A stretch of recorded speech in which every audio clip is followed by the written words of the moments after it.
లూకాసు వార్త 13వ అధ్యాయము 33 వచనం ఎవరిని ఒకసారి చదవండి దయచేసి. లూకాసు వార్త 13వ అధ్యాయం 33 వచనం నుండి.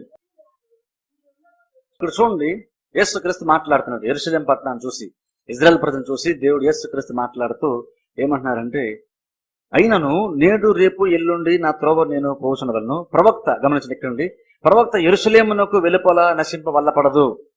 గమనించండి, ప్రవక్త యెరూషలేమునకు వెలుపల నశింప వల్లపడదు అంటే అర్థం ఏంటి తెలుసా? జనరల్గా అంటే యేసుప్రభు చెప్తున్న మాటలు అర్థం ఏంటంటే, ఏ ప్రవక్త అంటే యెరూషలేము బయట చావడంట. ఎక్కడ చచ్చిపోతారు తెలుసా? ఓ ప్రవక్తని ఇజ్రాయెల్ ప్రజలు ఆ రోజు చంపారంటే యెరూషలేం పట్టణం బయట చంపలేదు, యెరూషలేం పట్టణంలోనే ప్రవక్త చచ్చిపోయాడంట. అంటే ఏం చెప్తారంటే, బయట వాళ్ళు ప్రవక్తను చంపలేదు, ఎవరి దగ్గరికి అయితే ఒక ప్రవక్త పంపబడ్డాడో వాళ్ళే ఆ ప్రవక్తని చంపారు. ప్రవక్త ఎప్పుడు కూడా బయట చచ్చిపోలేదు. అంటే అర్థం ఏంటి తెలుసా? జనరల్గా ఎక్కువ వ్యతిరేకత ఒక పాస్టర్ గారి మీద వ్యతిరేకత ఎక్కువ ఎక్కడ వస్తుంది తెలుసా? లోకల్లో అనుకుంటాం, లోకల్లో కదా, యాక్చువల్గా లోకల్లో వచ్చి మనకు కనబడుతుంది. ఎందుకంటే వాళ్ళు మీడియా ముందుకు వచ్చి పాస్టర్ గారిని, సేవకులు, సువార్థికుల్ని, క్రిస్టియన్స్ వాళ్ళు తిడతారు కాబట్టి, వ్యతిరేక నిలబడతారు కాబట్టి పాస్టర్ గారిని వ్యతిరేకించే వాళ్ళు వాళ్ళని మనం అనుకుంటున్నాం.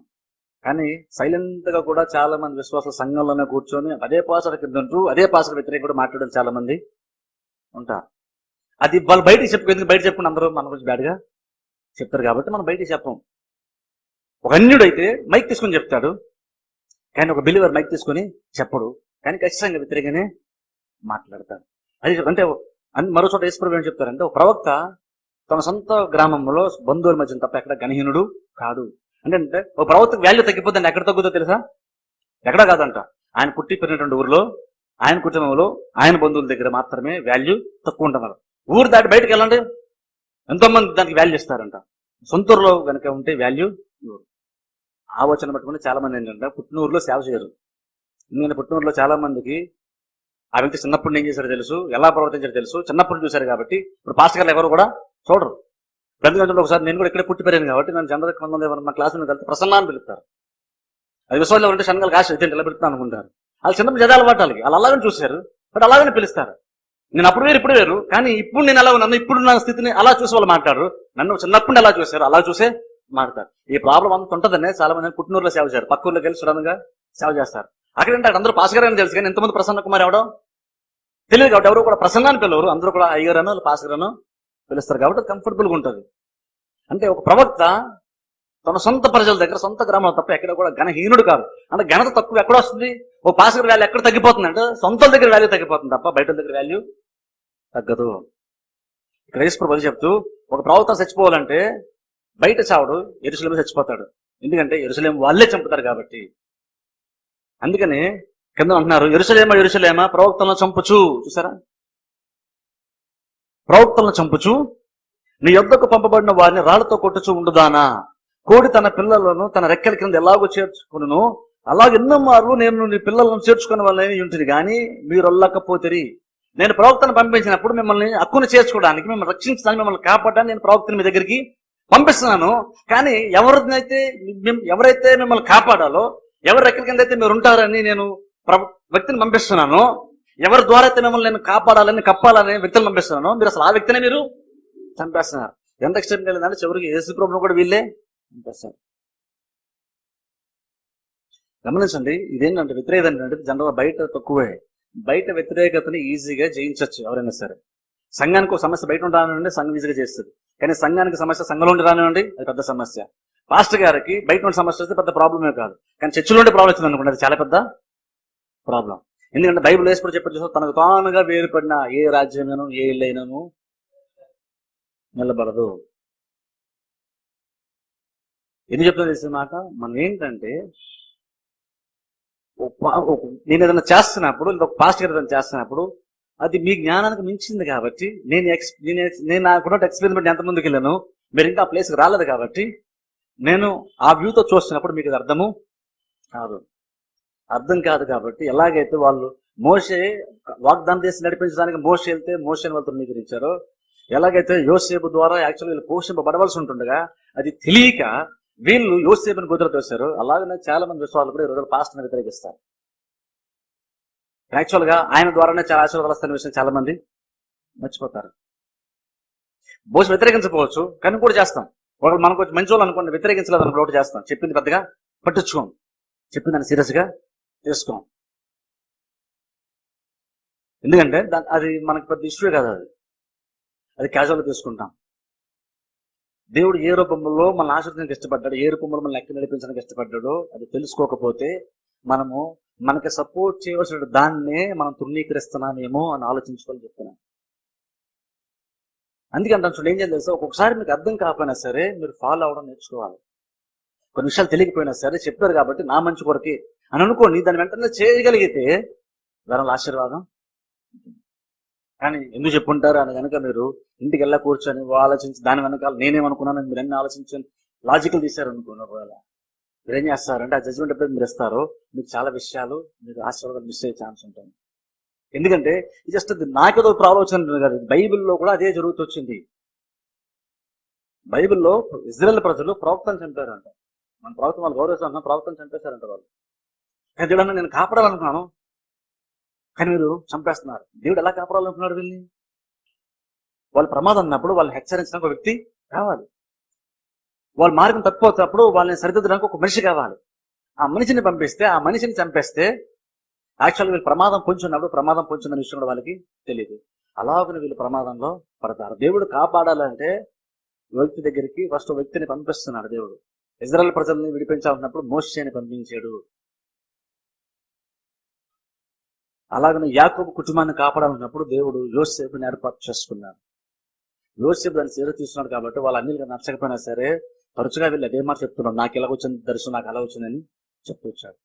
యోసేపు ఏదైతే చూడగలిగాడో దాన్ని వాళ్ళ అన్నీలు చూడలేకపోయారు. ప్రాబ్లం అవుతుంది. అలాగే అంటే అర్థం ఏంటంటే ఏదైతే ఒకటి చూడగలుగుతున్నాడో దాన్ని మనం చూడలేనప్పుడు మనకు ఆశీర్వాదకరంగా ఉండవలసిన దాన్నే మనం వ్యతిరేకిస్తూ ఉంటాం. ఎప్పుడైతే వ్యతిరేకిస్తున్నామో ప్రాబ్లం అక్కడే మనకి స్టార్ట్ అవుతుంది. చూడండి వాక్య భాగాన్ని యెహెజ్కేలు గ్రంథము 2వ అధ్యాయం 3వ వచనం చదువుకుందాం. యెహెజ్కేలు గ్రంథం 2వ అధ్యాయం 3వ వచనం.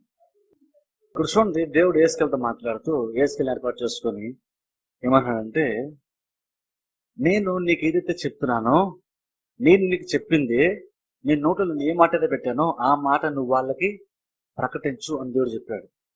ఇప్పుడు చూడండి, దేవుడు ఒకటి చెప్పాడు కాబట్టి దేవుడు చెప్పి మనం చేస్తున్నాం కాబట్టి వ్యతిరేకత రాదు అనేమి లేదు. ఇక్కడ దేవుడు యెహెజ్కేలుని ఏర్పాటు చేసుకున్నాడు. యెహెజ్కేలు నోటంటే ఒక మాట ఉంచాడు, అదే మాటను వెళ్ళి చెప్పు అన్నాడు. దేవుని మాటనే యెహెజ్కేలు కూడా దేవుని యొక్క మాట ఉన్నదన్నట్టుగా ఆయన దేన్ని కలపకుండా, దేన్ని తీసివేయకుండా సింగిస్తరగా ఉన్నదన్నట్లుగా ఆయన చెప్పాడు. అయితే ఆయన వీళ్ళు చెప్పు అని చెప్తున్నటువంటి అదే దేవుడు చెప్పమంటున్నప్పుడు ఇంకొక మాట అంటున్నాడు. ఏమంటాడు తెలుసా? చూడండి 4వ వచనం 4 నెలలు చూస్తే, వారు తిరుగుబాటు చేయవారు కనుక వారు వినను వినకపోయినను అంటున్నాడు. అంటే అర్థమైంది తెలుసా?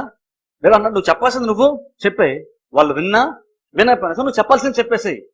ఇప్పుడు చూడండి, మనం అనుకుంటే వినకపోతే చెప్పడం యూజ్లెస్ కదండి, వెళ్ళడం కూడా యూజ్లెస్ కదా అనుకుంటాం. కానీ దేవుడు ఏమన్నాడంటే వాళ్ళు విన్నా వినకపోయినా సరే నీ రెస్పాన్సిబిలిటీ నువ్వు చెప్పేస్తే వాళ్ళు వింటారు వినటువంటిది వాళ్ళు దేవుని మధ్యనది చూసుకుంటారు. నువ్వు చెప్పాల్సింది నువ్వు చెప్పేసేయి. మరి చెప్పేసి తర్వాత ఏంటి పరిస్థితి అంటే చూడండి, అక్కడ గమనిస్తే వారు వినకపోయినను తమ మధ్య ప్రవక్త ఉన్నాడని వారు తెలుసుకున్నట్లు ప్రభువు యెహోవా ఇలాగూ సెలవిచ్చుచున్నాడని నీ వారితో ప్రకటింపవలను. దేవుడు అన్నాడు, వాళ్ళు విన్నా వినకపోయినా సరే నువ్వు వెళ్ళి చెప్పాయి. ఏం చెప్పాలి తెలుసా? దేవుడు ఏది చెప్తున్నాడు, ఇది దేవుని యొక్క వాక్యం, ఇది దేవుని యొక్క ఆలోచన, నువ్వు చెప్పేసి చెప్పిన తర్వాత ఏం తెలుసు, వాళ్ళు ఒకరు వినకపోయినా సరే నువ్వు చెప్పేసి వచ్చేసిన తర్వాత కొంతకాలం తర్వాత అయినా సరే వాళ్ళు ఒక టైంలో ఏమనుకుంటే తెలుసా, ఒకప్పుడు ఒక ఆయన వచ్చి మనకి విషయాన్ని చెప్పాడని వాళ్ళు తర్వాత అయినా సరే తెలుసుకుంటారు. వాళ్ళు చెప్పగానే వాళ్ళు వింటారు తర్వాత ఇష్టం. కానీ నువ్వు వాళ్ళ మధ్యలో తీసివేయబడిన తర్వాత నువ్వు వారి మధ్యలో నువ్వు ఇక్కడ నువ్వు చేయనప్పుడు, వారి మధ్యలో ఉండనప్పుడు, నువ్వు వెళ్ళిపోయిన తర్వాత, నువ్వు లేనప్పుడు, నువ్వు ఉన్నప్పుడు వాళ్ళు గ్రహించకపోవచ్చు, నువ్వు లేనప్పుడు అయినా సరే వాళ్ళకి ఒక విషయము అర్థమవుతుంది. ఏం తెలుసా, ఒకప్పుడు ఒక ఆయన ఇక్కడ ఉన్నాడు, ప్రవక్తను దేవుడు పంపించాడు, ఆయన ఉన్నాడు, ఆయన మనకి విషయాలు చెప్పాడు. కాకపోతే మనం అప్పుడు ఆ వ్యక్తి మీద మన మైండ్ పెట్టలేదు, చెప్పినప్పుడు దాని మీద మన మనసు పెట్టలేదని తర్వాత అయినా వాళ్ళు తెలుసుకుంటారు. నేను చెప్పింది ఎలాగైతే సైంటిస్టులు బతుకున్నప్పుడు వాళ్ళు కొన్ని ఆలోచనలు కలిగి వాళ్ళు ఏదైతే కనిపెట్టి ఏదైతే వాళ్ళు కనుగొన్నారో తెలుసుకుంటారని చెప్తున్నప్పుడు ఎవరు వెళ్ళలేదు. నేను చాలా చెప్తున్నా, నాకు ఆశ్చర్య విషయం ఏంటంటే భూమి గుండ్రం ఉందో ఫ్లాట్ లేదని చెప్పినప్పుడు ఎవరు వెళ్ళలేదు. పైగా చెప్పిన వ్యక్తిని చంపేద్దామని కూడా చూశారు. కానీ ఇప్పుడు ఎవరు గుండ్రంగా లేదంటే ఇప్పుడు గుండ్రం లేదని ఇప్పుడు చెప్తే చంపేస్తారు. ఇప్పుడు గుండ్రం ఉందని అందరూ తెలుసు కాబట్టి. కానీ ఒకప్పుడు మనం రూడ్గా నమ్మేటువంటి దాన్ని ఒకప్పుడు ఆయన చెప్తే నమ్మలేదు, రివర్స్ అయ్యేగా చంపేద్దామని కూడా చూశారు. ప్రాబ్లం ఏంటో తెలుసా? ఆయన ఏదైతే ఎక్స్పీరియన్స్ చేశాడో దాన్ని ఇంకా వీళ్ళు ఎక్స్పీరియన్స్ చేయలేదు కాబట్టి ఆయన చెప్పేది వీళ్ళకి అర్థము కాలేదు. ఎప్పుడో ఒకటి అర్థం కాలేదో ఆటోమేటిక్ దాన్ని మనం ధృవీకరించే ప్రయత్నం చేస్తున్నాం. ఇప్పుడు చూడండి, ఆత్మ సంబంధం ఒకసారి ఆలోచించేద్దాం. నేను కొన్ని విషయాలు చెప్తున్నప్పుడు బహుశా మీకు అర్థం కాదు. నేను ఎందుకు చెప్తానంటే బహుశా మీకు ఇప్పటికే మీకు వెంటనే నేను చెప్పగానే మీకు బహుశా క్లారిటీ రాదు. కానీ ఒక మంచి విశ్వాసత ఏం చేయాలి తెలుసా? చెప్పగానే దాన్ని కనుక లోబడితే, యాక్చువల్గా బ్లాస్టర్ ఎవరికో తెలుసా? పాస్టర్ గారు కాదు, విశ్వాసకే ఆశీర్వాదం అని ఎప్పుడు చెప్తాను చూసారా? పాస్టర్ గారు బ్రతకడానికి దేవుడు సంఘాన్ని అవ్వలేదు. ఆత్మ సంబంధంగా సంఘాన్ని నడిపించడానికి దేవుడు పాస్టర్ గారిని సంఘానికి ఇచ్చాడు. పాస్టర్ గారు పోషింపడానికి దేవుడు సంఘాన్ని పెట్టడానికి ఉండే పొరపాటు. ఏంటంటే దేవుడు కాకుల ద్వారా అనిసరి దేవుడు ఆ రోజు ఏలియాని ఎవరు లేని టైంలో కరువు వచ్చినప్పుడు కాకుల ద్వారా పోషించాడు. కాబట్టి మీరు ఇచ్చిన పని సార్ దేవుడు తన సేవకుల్ని నమ్మకం చేసుకుని దేవుడు పోషిస్తాడు. కాబట్టి దశమాల నుంచి కానుల గురించి ఎవరు సేవ? నిజమైనటువంటి సేవకుడు డబ్బుల గురించి సేవ చేయడు, పబ్లిసిటీ కోసం సేవ చేయడు. కాబట్టి డబ్బుల కోసం చేసేదైతే కాదు ఇది. ఇది డబ్బుల కంటే, పబ్లిసిటీ కంటే, ఇంకా వేరే వాటి కంటే ఉన్నతమైనటువంటి పని ఇది. అందుకంటే అది చూసినప్పుడు ఈ తాత్కాలికంగా ఈ రోజు వచ్చేటువంటి పోషణ మీద ఎవరు మైండ్ ని పెట్టరు. ఎందుకంటే ఇది ఇక్కడ అయిపోయేది కాదు. ఇక్కడ చేసిన తర్వాత పరలోకం వెళ్ళి అక్కడ అసలు బహుమానం ఉంటుంది. ఇక్కడ వచ్చే డబ్బులు కానీ పబ్లిసిటీ కానీ ఇవన్నీ చిన్నవే. ఇది అసలు పెద్ద ఇష్యూవే కాదు. అందుకే నేను ఎప్పుడు వేసే దాని మైండ్ పెట్టను, దాని మీద పెద్దగా ఆలోచించాను. నేను వెళ్తే అక్కడ నన్ను స్టేజ్ ఎవరు పిలవాలి, నాకు కూర్చొని కూడా నేను ఎక్స్పెక్ట్ చేయను. ఇంకా ఎవరిని పిలిస్తే కూడా నేను కింద కూర్చొని ఇష్టపడతాను. ఎందుకంటే అదంతా ఇష్టం లేదు నాకు. ఏం కావాలి, దేనికి వాల్యూ ఇవ్వాలంటే వ్యక్తికి కాదు ఇవ్వాల్సింది వాల్యూ, వ్యక్తి చేసేటువంటి పనికి. చూడండి, ఇక్కడ దేవుడు అంటున్నాడు, నువ్వు చెప్పేసి వచ్చేసి ఒకవేళ కనుక వాళ్ళు వినకపోయినా సరే తర్వాత అయినా సరే వాళ్ళకి ఆ విషయము వెళ్ళి వచ్చేసినప్పుడు వాళ్ళకి విషయము అర్థమవుతుంది. నేను ఒకసారి ఏమనుకుంటాను తెలుసా? నేను ఇప్పుడు చెప్తున్నాడు మీకు అర్థం కాలేదనుకోండి, నేను లేనప్పుడు అయినా సరే మీకు విషయం అర్థం. ఇప్పుడు చాలా మంది చాలా ఆలోచన మాట్లాడతారు, ఈయన ఎక్కడికి వెళ్తారని. నేను ఎక్కడికో వెళ్ళిపోవడం గురించి మాట్లాడట్లేదు, అది జరగకపోవచ్చు, నేను దాని గురించి మాట్లాడలేదు. కానీ ఏదైనా సరే ఎప్పుడు తెలుసా మనకి, అది ఉన్నప్పుడు, అది దొరుకుతున్నప్పుడు, ఆ వ్యక్తి ఉన్నప్పుడు చెప్పేదానికి మనకు వాల్యూ. ఆ వ్యక్తి లేనప్పుడు అప్పుడు అనిపిస్తుంది అన్నమాట. ఏంటంటే ఒకప్పుడు ఆయన చెప్పాడు కాదు, ఆ రోజు మనమే జస్ట్ మనం వెనక్కి మన ఎక్స్పీరియన్స్ చూసినా సరే అంతే. చాలా సందర్భాలు మనం చాలా తృణీకరించాం, కానీ తర్వాత మనం తెలుసుకుంటాం అప్పుడే చెప్పారు కాదు, మనం నమ్ముంటే బాగుండేది, బహుశా లాస్ మనకు ఉండేదే కాదు. అలాగనే ఆత్మ సంబంధం కూడా చాలా ఉంటాయి. మనం కనుక ముందే దేవుడు మనకు అందుబాటులో ఉంచినప్పుడే, వ్యక్తులు దేవుడు మన దగ్గర పెట్టినప్పుడే మనం దాన్ని తెలుసుకుని ఆ పనిని గౌరవించి చెప్పేటువంటి మాటలకు వాల్యూ ఇచ్చి దాన్ని గైకొనకపోతే, రేపు ఆ వ్యక్తి కనుక అక్కడ నుండి తీసివేయబడితే అప్పుడు తర్వాత మీరు ఎంత ఆలోచించుకున్నా, ఎంత గౌరవించిన దాని ఉపయోగం ఏమీ ఉండదు. ఇప్పుడు చాలా మంది సైంటిస్టులే ప్రభుత్వం గౌరవిస్తుంది, కనపరుస్తుంటారు చచ్చిపోయిన వాళ్ళు, ఉపయోగం ఉండదు. చాలా మంది అంటే చాలా సైంటిస్టులు చాలా కనిపెట్టినప్పుడు అంట, చాలా మంది పెయింటర్స్ ఉంటారు సార్, గొప్ప గొప్ప పెయింటింగ్. ఇప్పుడు కొన్ని పిక్చర్స్ కొన్ని వందల కోట్ల డాలర్లు జస్ట్ ఒక ఫ్రేమ్ తో, ఒక 3x2 పిక్చర్ ఫ్రేమ్ లో ఉండేటువంటి కొన్ని డ్రాయింగ్స్ కొన్ని కోట్ల డాలర్ విలువ చేస్తుందంట. కానీ అదే ఆర్టిస్ట్ అది వేసినప్పుడు అంట కనీసం $3 కూడా వెళ్ళేది కాదంట. చాలా సందర్భం ఇప్పుడు ఏదైతే గొప్ప పెయింటింగ్స్ అని మనం చెప్పుకున్నామో, కొన్ని వందల కోట్ల డాలర్లు చెప్పుకున్నామో, ఆ పెయింటింగ్ అంట చేసినప్పుడు ఆ పెయింట్ చేసేటువంటి వాడికి తిన్నాను కూడా తినలేదంట. ఆ టైంలో డ్రాయింగ్స్ ఉన్నాయి, అమ్మ రెడీగా ఉన్నాడు, కానీ ఎవరికి దాని వాల్యూ తెలియదు కాబట్టి ఎవరు దాన్ని కొనుక్కోలేదంట. ఒక చాలా పెద్ద ఆర్టిస్ట్ అంట, ఆయన పేరు నాకు గుర్తులేదు. ఆయన చాలా పిక్చర్ డ్రా చేశాడంట, కానీ ఆయన బతుకున్నప్పుడు కేవలం ఒక పిక్చర్ని మాత్రం అమ్మగలిగాడంట. ఇప్పుడు చాలా పిక్చర్స్ ఉన్నాయంట, ఒక్కోటి అమ్మితే $100 కోట్ల అంటారు ఇప్పుడు పిక్చర్ అమ్మితే. కానీ ఆయన బతుకున్నప్పుడు ఆయన పెయింటింగ్స్ ద్వారా పెడతాం అనుకున్నాడు, కానీ ఆయన పెయింటింగ్స్ ఆయన కనీసం భోజనం కూడా పెట్టలేకపోయింది. అంటే జనాలు ఆయన పెయింటింగ్స్ అంతా చేతిలో చూసారు ఆ బతుకున్నప్పుడు. ఆయన చచ్చిపోయి వెళ్ళిపోయిన తర్వాత ఇప్పుడు అంట ఆ పెయింటింగ్ కొనుక్కోవాలంటే చూడండి, మోనాలిసా పెయింటింగ్ ఉంది చూసారా, అది ఎవరో ఆయన వేశాడు. అప్పుడు దాని వాల్యూ ఎవరికి తెలియదు. అప్పుడు ఆ వ్యక్తి బతుకున్నప్పుడు డ్రాయింగ్ వేసాడు, ఎవరు దాన్ని పెద్ద పట్టించుకోరు, ఎవరు కొన పెద్ద ఇష్టపడలేదు. కానీ తర్వాతనే ఆ వ్యక్తి చచ్చిపోయాడు, వెళ్ళిపోయాడు. ఆ వ్యక్తి బతుకున్న ఎవరు కూడా డ్రాయింగ్ బ్రహ్మాండంగా ఉంది, డబ్బు ఉందని ఎవరికి అర్థం కాలేదు. అవి చచ్చిపోయి వెళ్ళిపోయిన తర్వాత ఇప్పుడు దాని గురించి మనం మాట్లాడుకుంటున్నాం గొప్పగా. అలాగే పెద్ద పెద్ద మ్యూజిషియన్స్ కానీ, ఆర్టిస్టులు కానివ్వండి, పెద్ద పెద్ద సైంటిస్టులు కానీ ఎవరైనా సరే ఉన్నప్పుడు వాళ్ళ వాల్యూ, వాళ్ళు చుట్టున్నటువంటి వాళ్ళకి ఆ వ్యక్తికి వాల్యూ తెలియదు. ఆయన చెప్పినటువంటి దానికి వాల్యూ వాళ్ళకి తెలియదు. చచ్చిపోయిన తర్వాతే వాళ్ళు తెలుసుకుని, చచ్చిపోయిన తర్వాతే గౌరవిస్తున్నారు. ఇప్పుడు లోకం అలా ఉంటే పర్లేదు. ఇప్పుడు ప్రాబ్లం ఏంటంటే చర్చ్ కూడా ఏంటంటే మనిషి బతుకున్నప్పుడు మనం దానికి వాల్యూ ఇవ్వాలి. చచ్చిపోయిందో చెప్తాం గొప్పగా ఆ వ్యక్తుల గురించి, అందుకని చూడండి, మామూలు కూడికల్లో వ్యక్తులను ఎక్కువ గౌరవించాం, అండ్ స్మారక కూడికలో మాత్రం వ్యక్తులు చాలా గొప్పగా చెప్తాం, గంటల గంటలు చెప్తాం మైక్ తీసుకుని. చాలా మంచి వాళ్ళు అది. బతుకులు ఎవరు కూడా వ్యక్తి గురించి అలా మాట్లాడడం అంటే బేసిక్ మనిషికి మనసు ఎలా ఉందంటే, వ్యక్తిని గౌరవించాలంటే, వ్యక్తికి వాల్యూ తెలుసుకుంటే చచ్చిపోతేనే కానీ మన వాల్యూ ఇంకోళ్ళకి తిన్నంత భయంకరమైన ప్రపంచంలో మనం ఉన్నాం. అలాంటి పరిస్థితుల్లో మనం ఉంటాం. అంటే ఆలోచించండి, ఇది బయట ఇదైతే పెద్ద ప్రాబ్లం కాదు, కానీ చర్చలు అలాగున్నా ఉండకూడదు. చర్చల్లో ఏంటంటే దేవుడు కొన్ని ఆలోచనలు మనకి ఇస్తాడు. మనం ఫ్రీ సిటీస్ శాసనం చూస్తారు, ఇది కూడా దేవుడు నాకు ఆలోచన. అలా ముందు మనం ఇంకేమి చేయడం దేవుడు మనకు ఆలోచన ఇస్తారో మనకు తెలియదు. కానీ ఒకటి చేద్దాం అన్నప్పుడు ఎవరో చెప్పారు కాబట్టి అని చేయం, ఎవరు వద్దన్నారు కాబట్టి అని కూడా చేయడం మానేయం. దేవుడు ఇచ్చినటువంటి సామర్థ్యాన్ని బట్టి, దేవుడు ఇచ్చిన దర్శనాన్ని బట్టి చేయాలనుకున్నటువంటిది ఎవరు సపోర్ట్ చేసినా చేయకపోయినా సరే చేస్తున్నది చేసుకుంటూ వెళ్ళిపోతుంది. ఎవరు వెళ్తారంటే అలాగే ఎవరికైతే కన్విక్షన్ ఉంటుందో, ఎవరైతే దర్శనానికి కలిగి ఉంటారో, ఎవరైతే నేను చేసే కరెక్ట్ నమ్ముతారో, ఎవరైతే ఆ ప్రిన్సిపల్స్ బేస్ చేసుకున్న స్టాండర్డ్ మెయింటైన్ చేస్తుంటారో వాళ్ళు ఎలా ముందుకు వెళ్తారు అని ఎంతమంది సపోర్ట్ చేస్తున్నారు. అందుకే చూడండి, మనం డెమోక్రసీ అంటాం చూసారు, అంటే ఏంటంటే అందరూ సపోర్ట్ చేస్తే ఆ నిర్ణయం తీసుకుని దాని ప్రకారం చేయడం. మన దేశం డెమోక్రటిక్ కంట్రీ మంది. ఒక బిల్ పాస్ అవ్వాలంటే పార్లమెంట్ లో మెజారిటీ మెంబర్స్ అంగీకరిస్తే అది ఎంత చండాలమైన రూల్ అయినా సరే దాన్ని యాక్సెప్ట్ చేస్తాం. అది మంచిది అనుకోండి, అది ఎంత మంచిదైనా సరే, 10 మందికి ఉపయోగపడేదైనా సరే, అది కనుక సమ్మతించబడకపోతే, మెజారిటీ దాన్ని ఒప్పుకోకపోతే ఆ బిల్ పాస్ అవ్వదు. అది ఎంత మంచి బిల్ అయినా సరే కానివ్వండి. అది వ్యసనాలకు సంబంధించిన, త్రాగుడికి సంబంధించిన, పొగతానికి సంబంధించింది కావచ్చు. దాని ప్రభుత్వం కావాలంటే ఈజీగా బ్యాన్ చేయొచ్చు, కానీ బ్యాన్ చేయదు. ఎందుకంటే వాళ్ళకి మెజారిటీ కావాలి. ఎక్కువ మంది అది అంగీకరిస్తారో దాన్ని చేస్తారు. ఇప్పుడు చూడండి, మనం ఆ మెంటల్ దేవుడి దగ్గరికి వచ్చినప్పుడు కూడా దేవుడు కూడా అలాగే ఉంటాడేమో అనుకుంటాం, కానీ దేవుడు ఇప్పుడు అలా పనిచేయడు. ఇంగ్లీష్లో ఏదైతే ఉంటారు డెమోక్రసీ అంటాం, అంటే అందరూ సపోర్ట్ చేస్తే చేసేది. కానీ చర్చ దగ్గరికి వచ్చేసరికి, దేవుడి దగ్గరికి వస్తే థియోక్రసీ అంటాం. అంటే ఇక్కడ ఏంటంటే ఒక వ్యక్తి చెప్తాడు, ఆ వ్యక్తి చెప్పింది ఖచ్చితంగా చేయాల్సిందే. దేవుడు చెప్తాడు, దేవుడు అన్నాడు నేను చెప్పింది చేయాల్సిందే, అది దేవుడు చెప్తాడు. ప్రజలు అందుకనే సంఘంలో పెట్టినప్పుడు కూడా, పాస్టర్ పెట్టినప్పుడు విశ్వాసాలు పాస్టర్ మాట దేవుడు చెప్తాడు.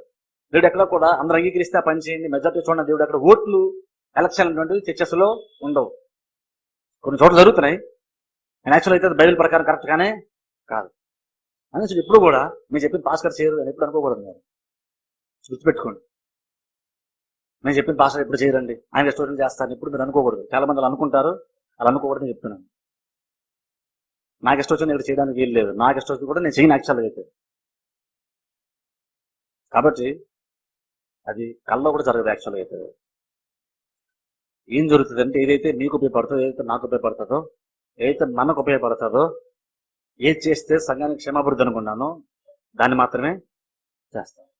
అంటే మీరు ఏ పొజిషన్లో యాక్చువల్గా ఉంటేది మీకు ఆశీర్వాదం. అంటే పాస్టర్ వద్దన్నారంటే బహుశా ఏదో కొన్ని ఆలోచన, మంచి ఆలోచనలు ఉండి ఉంటాయి, అదే మనకి అర్థం కావట్లేదు, సరే పర్వాలైనా సరే ఏకిద్దాం అని. ఒకవేళ కనుక మీకు నచ్చకపోయినా సరే, మీకు ఒకవేళ అది కొంచెం మీరు డిస్టర్బ్ అయినా సరే, దాన్ని సమ్మతించి మాట వింటే, ఎవరైతే సమ్మతించి మాట వింటారో వారికి అది ఆశీర్వాదకరంగా ఉంటారు. ఒకవేళ నేను కనుక చెడు ఉద్దేశాలతో కనుక ఏదైనా నిర్ణయం తీసుకోండి అనుకోండి, ఆయన మీరు సిన్సియర్గా ఫాలో అవ్వండి, బహుశా నాకు ఆశీర్వాదు, కానీ మీరు సిన్సియర్గా ఫాలో అయ్యారు కాబట్టి మీకు ఆశీర్వాదం తప్పకుండా వస్తుంది. అందుకని ఏముంటుందంటే, మనం చర్చిలో కూర్చున్నప్పుడు పాస్టర్ ఎలా చేస్తున్నారు, అలా చేస్తారు, ఇది నాకు నచ్చదు, అది నచ్చలేదు అన్ను చర్చిలోనే కూర్చొని వ్యతిరేకించడం కంటే చర్చను మానేస్తే బెటర్. ఎందుకంటే వ్యతిరేకత అనేది ఇక్కడ నుండి కూర్చొని వ్యతిరేకత రాకూడదు. వ్యతిరేకత వస్తే బయట నుంచి రావాలని, ఇక్కడి నుంచి వ్యతిరేకత రాకూడదు. చాలా మంది చాలా సంఘాల్లో వెళ్తారు, వెళ్ళి మా పాస్టర్ ఇలా చేస్తున్నారు, అలా చేస్తున్నారు, పాస్టర్ గురించి చెప్పుకుంటారు. అంటే నువ్వు అలాంటి వ్యక్తిని తెలిసినప్పుడు అక్కడ కూర్చోవడం అయినా మానేయాలి, లేదా మాట్లాడమైనా మానేయాలి, ఏదో ఒకటి మానేయాలి. కానీ అక్కడికి వెళ్తుంటారు, అక్కడే మళ్ళీ వ్యతిరేకంగా మారుతూనే ఉంటారు. అంటాను రెంట్లు ఏదో ఒకటి చేయాలి మనమైనా సరే. అయితే అటు ఆలోచన మానేద్దాం, చర్చన మానేయాలి. నేనైతే చర్చ మానేమని నేను కోరుకున్నాను, ఆలోచనని మార్చుకోవాలి. ఎందుకంటే ఇది దైవ సంబంధమైనది, దేవుని సంబంధించింది. నేను ఒక చోట నిలబడి చుట్టూ చూస్తున్నాను, నేను నిలబడి మిమ్మల్ని పరిశీలిస్తాను, గమనిస్తాను. నాకు కొన్ని కనిపించి మీకు కనిపించకపోవచ్చు. అదైతే నాకు కనబడుతుంది, నాకు అనిపిస్తాను చెప్తాను. చెప్పినప్పుడు పాస్టర్ మనసులో ఏదో పెట్టుకుని అన్నారండి అని మీరు అనకూడదు. బహుశా ఆయన కరెక్ట్ అనిపించింది, ఆయన బాధ్యతను బట్టి ఆయన ఎలాగున్నా చేస్తున్నారు. సంఘం మీద మీకన్నా నాకు రెస్పాన్సిబుల్ ఉంటుంది. ఇందులో మంచి అయినా చెడు జరిగినా నాకు ఎక్కువ ప్రభావం ఉంటుంది, మీ మీద ఉండదు, నా మీద ప్రభావం ఉంటుంది. ఆ రెస్పాన్సిబిలిటీ నాకు ఉంది కాబట్టి నేను తీసుకున్న ప్రతి నిర్ణయం కూడా దాన్ని బేస్ చేసుకుని ఆలోచించి తీసుకుంటాం. మీరేం చేయాలి, జస్ట్ దాన్ని నమ్మడమే, నమ్మి లోబడి అనుసరిస్తే చాలు. ఖచ్చితంగా ఆశీర్వాదం వస్తుంది.